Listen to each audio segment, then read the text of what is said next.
Okay, तो हमने last क्या देखा था? हमने ये देखा था कि वो सर एकदम से सोचने लगे कि लोग क्या सोचेंगे कि नया आया हुआ बच्चा ही इतना अच्छे से बजा रहा है, तो जो पुराने होंगे वो कितना अच्छे से बजाएंगे। तो फिर नेक्स्ट परफॉर्मेंस किसका रखूं, क्या करूं? तो इतने में बहुत जोरों से तालियां वगैरह बजी, तो एकदम से वो होश में आ गए और शिरीष ने उनके पास आके उनका मतलब उनके पैर पड़ा जाके अंदर। मी त्याला उठवत विचारले, शिरीष, हा काय प्रकार आहे? तू माझ्याकडे न येता आणखीन कुठे शिकत होतास? डोळे पुशीत शिरीष म्हणाला, सर, काय ही भलतीच शंका, मी तुम्हाला सर्व सविस्तर सांगतो। मतलब उसके सर को एकदम शौक लगा, तो उनके सर ने उसको पूछा कि शिरीष, ये क्या है, तू मुझे छोड़ के किसी और के पास सीख रहा था क्या? इतना अच्छा कहाँ से सीखा? तो शिरीष ने एकदम आंख वगैरह ऐसा पहुंचा सरवर एकदम से, और वो बोला, क्या सर, आप क्यों ऐसे ही फुकट में डाउट कर रहे हो? मैं आपको सब आराम से बताता हूँ। ज्या दिवशी मी तुमच्याकडे फी व चिठ्ठी पाठवली त्याच रात्री नाना वारले। मला धक्काच बसला, ज्यांच्यासाठी शिकत होतो तेच गेल्यावर कशाला आता शिका म्हणून मी वायलिनला हातच लावला नाही।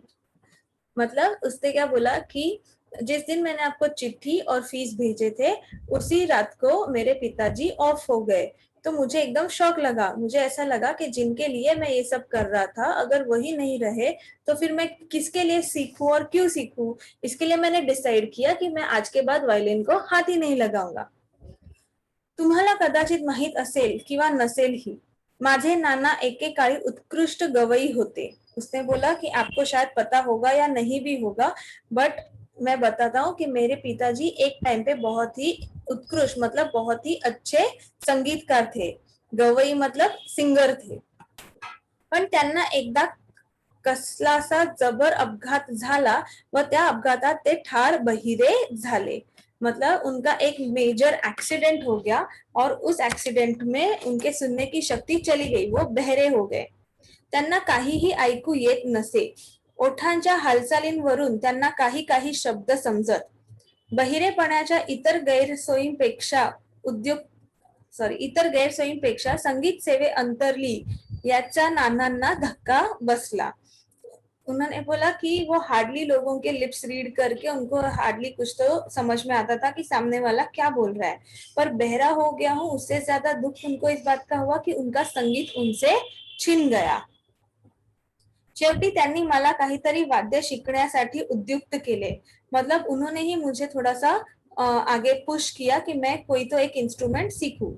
कोणीतरी संगीत शास्त्रासाठी सतत धडपड करत असल्याचे पाहण्यातच त्यांना अमाप सौख्य मिळत होते, म्हणूनच ते रोज माझ्याबरोबर इथे येत होते, पण त्यांना ऐकू काहीच येत नव्हते।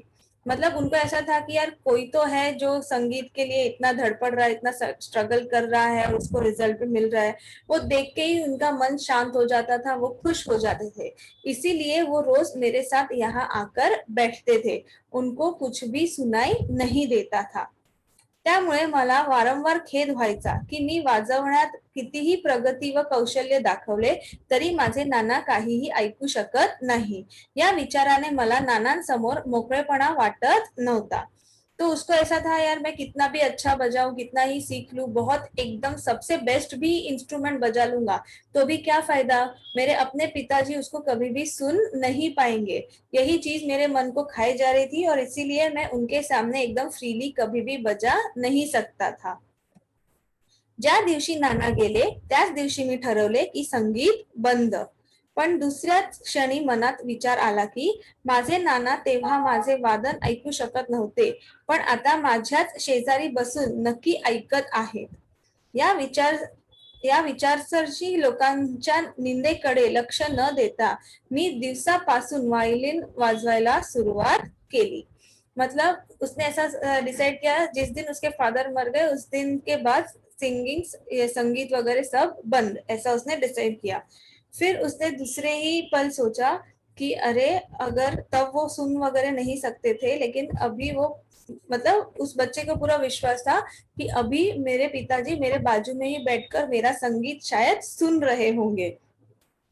तो लोगों का वो कचकच, लोगों के ताने वगैरह उसने सुनना छोड़ दिया और वो सुबह सुबह रोज वायलिन लेके बैठ जाता था बजाने के लिए। आज सकाळपर्यंत मी कुठेच बाहेर पडलो नव्हतो. 24 तास एकच उद्योग, एकच ध्यास.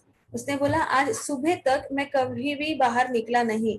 इतने दिनों से मैंने घर के बाहर पैर ही नहीं रखा. मैं 24 घंटे सिर्फ डेडिकेटेडली फोकस्ड रख के सिर्फ अपना इंस्ट्रूमेंट ही बजा रहा था. एक ही उद्योग, एक ध्यास, मतलब एक ही उद्योग इन द सेंस कंटिन्यूअस ध्यान मेरा वायलिन पे ही था, और ध्यास मतलब एक ही फोकस था कि मुझे सबसे अच्छा बजाना है. मी सराव करू लागलो, म्हणजे मला भास व्हायचा की पुढच्या तान व सूर मला नानाच सांगत आहे. तबल्याचा ठेका त्यांनीच धरला आहे व तंबोऱ्याच्या तारांवरून पण त्यांचीच बोट फिरवत आहे. मतलब उसने मन में अपने आप को ऐसा ये किया कि मुझे सब ये जो रास्ता है, आगे का सुर कैसा होना चाहिए, क्या होना चाहिए, मुझे बार बार ऐसा फील हो रहा था कि मेरे पिताजी ही मुझे बता रहे थे कि कौन सा इंस्ट्रूमेंट कैसे बजाना चाहिए, उस किसमें क्या सुर लगना चाहिए. आज कार्यक्रमाच्या सुरुवातीला एवढे लोक पाहून मी गडबडून गेलो होतो, पण डोळे मिटून घेताच नानांची मूर्ती डोळ्यांसमोर आली.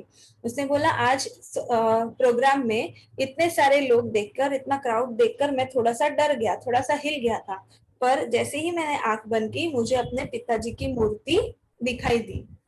ते म्हणाले बेटा वाजव, मी ऐकतो आहे.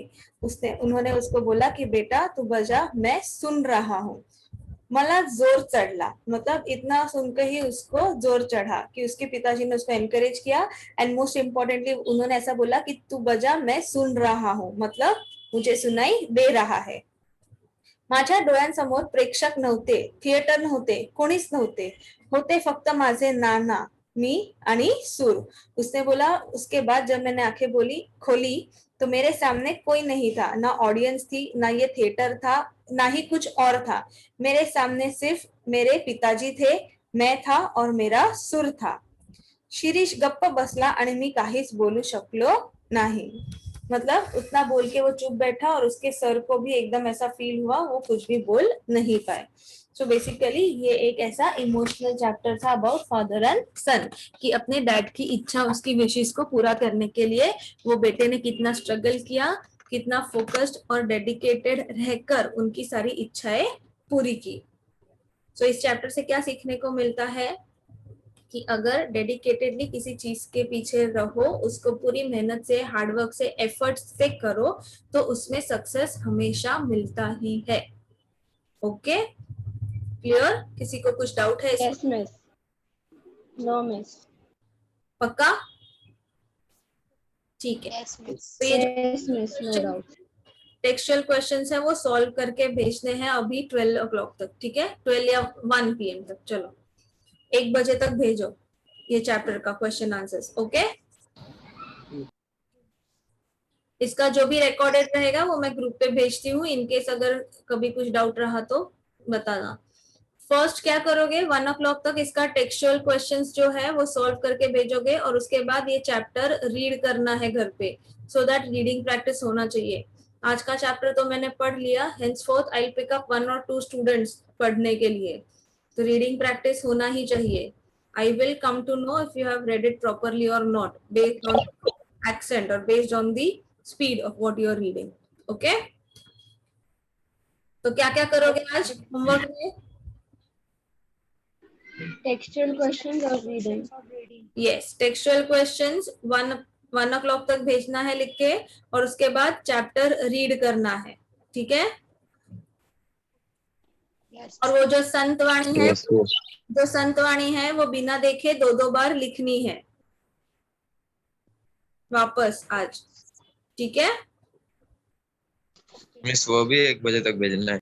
हाँ वो भी 1 बजे तक भेजना है. क्यों, संतवाणी बाय हार्ट नहीं है किसी को भी?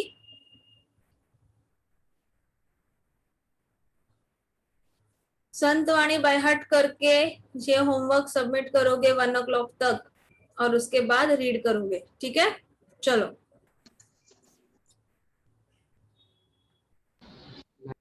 या bye bye. Bye. Bye. Bye, Bye. miss. Miss.